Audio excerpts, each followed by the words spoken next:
حضور اقدس صلی اللہ علیہ وسلم کا افراد کو دعوت دینا۔ حضور صلی اللہ علیہ وسلم کا حضرت ابوبکر رضی اللہ تعالی عنہ کو دعوت دینا۔ حضرت عائشہ رضی اللہ تعالی عنہ فرماتے ہیں، حضرت ابوبکر رضی اللہ تعالی عنہ حضور صلی اللہ علیہ وسلم کے زمان جاہلیت کے دوست تھے۔ ایک دن حضور صلی اللہ علیہ وسلم کی ملاقات کے ارادے سے گھر سے نکلے۔ آپ سے ملاقات ہوئی تو عرض کیا، اے ابو القاسم، یہ حضور صلی اللہ علیہ وسلم کی کنیت ہے۔ کیا بات ہے، آپ اپنی قوم کی مجلسوں میں نظر نہیں آتے ہیں اور لوگ یہ الزام لگاتے ہیں کہ آپ ان کے آبا و اجداد وغیرہ کے عیوب بیان کرتے ہیں۔ حضور صلی اللہ علیہ وسلم نے فرمایا، میں اللہ کا رسول ہوں اور تم کو اللہ کی دعوت دیتا ہوں۔ جو ہی حضور صلی اللہ علیہ وسلم نے اپنی بات پوری فرمائی، حضرت ابوبکر فوراً مسلمان ہو گئے۔ حضور صلی اللہ علیہ وسلم حضرت ابوبکر کے اسلام لانے سے اس قدر خوشی کے ساتھ واپس ہوئے کہ کوئی بھی مکہ کی ان دو پہاڑیوں کے درمیان، جن کو اخشبین کہتے ہیں، آپ سے زیادہ خوش نہ تھا۔ اور حضرت ابوبکر وہاں سے حضرت عثمان بن عفان اور حضرت طلحہ بن عبید اللہ، حضرت زبیر ابن العوام اور حضرت سعد بن ابی وقاص رضوان اللہ تعالی علیہم اجمعین کے پاس تشریف لے گئے۔ یہ حضرات بھی مسلمان ہو گئے۔ دوسرے روز حضرت ابوبکر حضور صلی اللہ علیہ وسلم کے پاس حضرت عثمان بن مظعون، حضرت ابو عبیدہ ابن الجراح، حضرت عبد الرحمن بن عوف، حضرت ابو سلمہ بن عبد الاسد اور حضرت ارقم بن ابو الارقم کو لے کر حاضر ہوئے، اور یہ سب حضرات بھی مشرف باسلام ہوئے۔ حضرت ابوبکر صدیق رضی اللہ تعالی عنہ کی حضور صلی اللہ علیہ وسلم سے ملاقات ہوئی تو انہوں نے عرض کیا، اے محمد، قریش جو کچھ کہہ رہے ہیں کیا وہ صحیح ہے کہ آپ نے ہمارے معبودوں کو چھوڑ دیا ہے اور آپ نے ہمیں بیوقوف بتایا ہے اور ہمارے آبا و اجداد پر کفر کا الزام لگایا ہے؟ آپ نے فرمایا، ہاں، یہ سب صحیح ہے۔ بے شک میں اللہ کا رسول اور نبی ہوں۔ اللہ نے مجھے اس لیے مبعوث فرمایا ہے تاکہ میں اس کا پیغام پہنچاؤں۔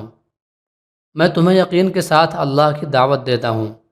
اللہ کی قسم، بے شک حق یہی ہے۔ اے ابوبکر، میں تم کو ایک اللہ کی دعوت دیتا ہوں جس کا کوئی شریک نہیں ہے، اس کے سوا کسی کی عبادت نہ کرو اور ہمیشہ اس کی اطاعت کرتے رہو۔ اس کے بعد آپ نے قرآن پڑھ کر سنایا۔ حضرت ابوبکر نے نہ اقرار کیا اور نہ انکار کیا اور اسلام لے آئے اور بت پرستی چھوڑ دی اور اللہ کے شریکوں کو بھی چھوڑ دیا اور اسلام کی حقانیت کا اقرار کر لیا، اور ایمان و تصدیق کے ساتھ حضرت ابوبکر واپس ہوئے۔ دوسری روایت میں یہ آیا ہے کہ حضور صلی اللہ علیہ وسلم نے فرمایا کہ میں نے جس کو بھی اسلام کی دعوت دی وہ ضرور ہچکچایا اور تردد میں پڑا اور کچھ دیر سوچ کر اسلام کو قبول کیا، لیکن جب میں نے ابوبکر کو دعوت دی وہ نہ ہچکچائے اور نہ تردد میں پڑے بلکہ فوراً اسلام لے آئے۔ لہٰذا پہلی روایت میں جو یہ الفاظ گزرے ہیں کہ ابوبکر نے نہ اقرار کیا اور نہ انکار کیا، یہ صحیح نہیں ہے، کیونکہ ابن اسحاق وغیرہ بہت سے راویوں نے ذکر کیا ہے کہ حضرت ابوبکر رضی اللہ تعالی عنہ بعثت سے پہلے ہی حضور صلی اللہ علیہ وسلم کے ہر وقت ساتھ رہنے والے تھے اور اچھی طرح سے جانتے تھے کہ حضور صلی اللہ علیہ وسلم سچے اور امانت دار ہیں اور عمدہ طبیعت اور بہترین اخلاق کے مالک ہیں۔ کبھی مخلوق کے بارے میں جھوٹ نہیں بول سکتے ہیں تو اللہ کے بارے میں کیسے جھوٹ بول سکتے ہیں؟ لہذا جو ہی حضور صلی اللہ علیہ وسلم نے ان سے یہ بات ذکر کی کہ اللہ نے ان کو رسول بنا کر بھیجا ہے، انہوں نے فوراً اس کی تصدیق کر لی اور ذرہ برابر بھی نہ ہچکچائے اور نہ دیر کی۔ بخاری شریف میں حضرت ابو دردہ رضی اللہ تعالی عنہ سے منقول ہے کہ ایک مرتبہ حضرت ابوبکر اور حضرت عمر رضی اللہ تعالی عنہما میں کچھ جھگڑا ہو گیا تو حضور صلی اللہ علیہ وسلم نے فرمایا، اللہ نے مجھے تمہارے پاس بھیجا تھا۔ اس وقت تم سب نے کہا تھا کہ میں غلط ہوں، لیکن ابوبکر نے کہا تھا کہ یہ صحیح کہتے ہیں، اور جان و مال سے انہوں نے میری ہمدردی کی تھی۔ تو کیا تم لوگ میری وجہ سے میرے اس ساتھی کو چھوڑ دو گے؟ یہ جملہ حضور صلی اللہ علیہ وسلم نے 2 دفعہ ارشاد فرمایا۔ اس کے بعد حضرت ابوبکر کو کسی نے کبھی کچھ تکلیف نہیں دی۔ حضور صلی اللہ علیہ وسلم کا ارشاد اس بات کی کھلی دلیل ہے کہ حضرت ابوبکر رضی اللہ تعالی عنہ سب سے پہلے اسلام لائے۔ حضور صلی اللہ علیہ وسلم کا حضرت عمر بن خطاب رضی اللہ تعالی عنہ کو دعوت دینا۔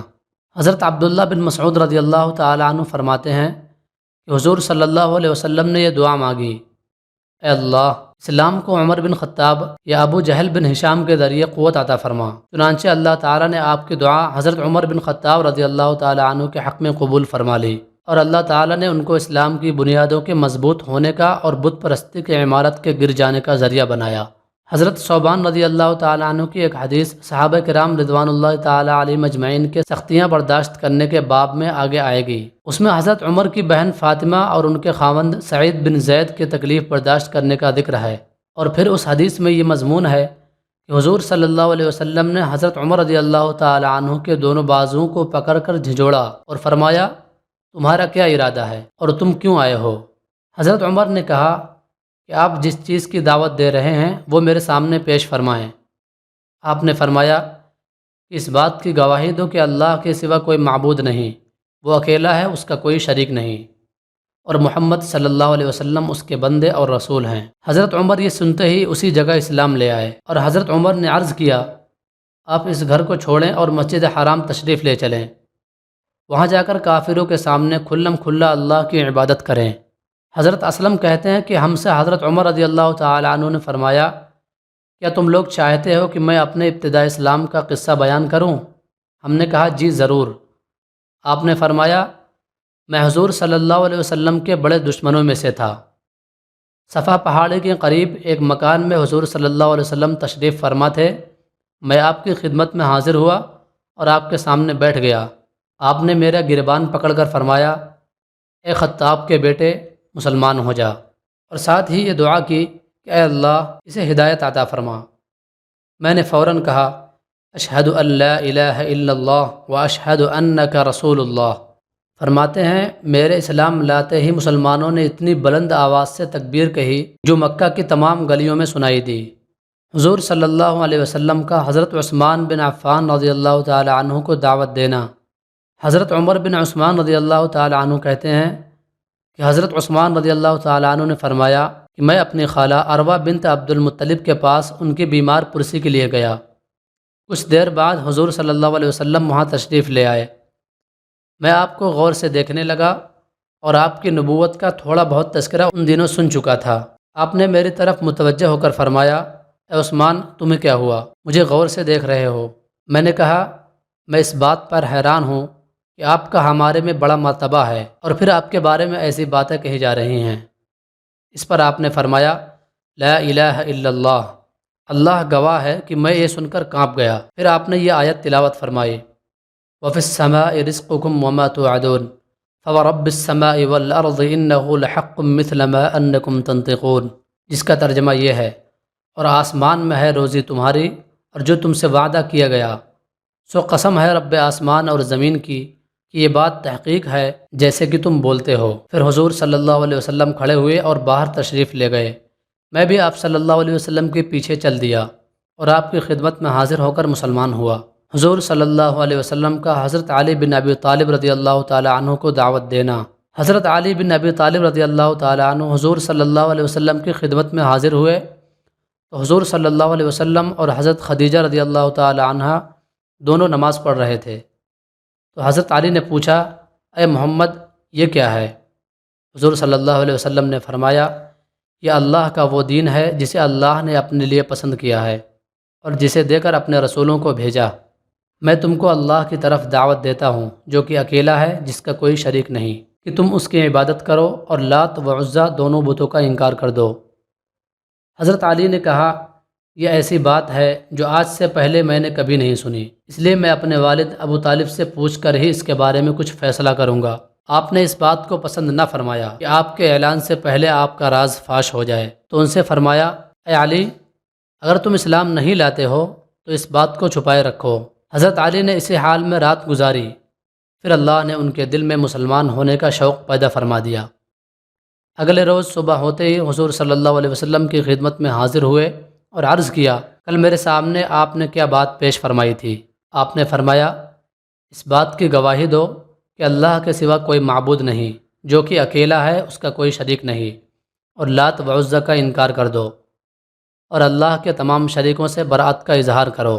حضرت علی نے حضور صلی اللہ علیہ وسلم کی بات مان لی اور اسلام لے آئے، اور ابو طالب کے ڈر سے آپ کے پاس چھپ چھپ کر آتے رہے اور اپنے اسلام کو چھپائے رکھا، بالکل ظاہر نہ ہونے دیا۔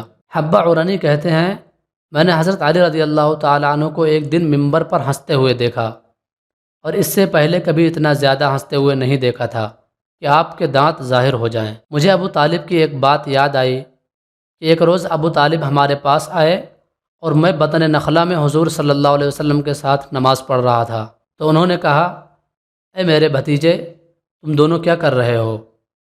حضور صلی اللہ علیہ وسلم نے ان کو اسلام کی دعوت دی تو انہوں نے کہا کہ تم دونوں جو کچھ کر رہے ہو اس میں کوئی حرج نہیں ہے، اور سجدہ کی طرف اشارہ کرتے ہوئے کہا، لیکن یہ نہیں ہو سکتا کہ میرے سرین سجدہ کی حالت میں میرے سے اوپر ہو جائیں، یعنی میں سجدہ نہیں کر سکتا۔ یہ کہہ کر حضرت علی اپنے والد کی طرف اس بات پر تعجب کرتے ہوئے ہنسے، پھر فرمایا، اے اللہ، میرے علم کے مطابق آپ کے نبی صلی اللہ علیہ وسلم کے سوا اس امت میں سے کسی بندے نے مجھ سے پہلے آپ کی عبادت نہیں کی ہے۔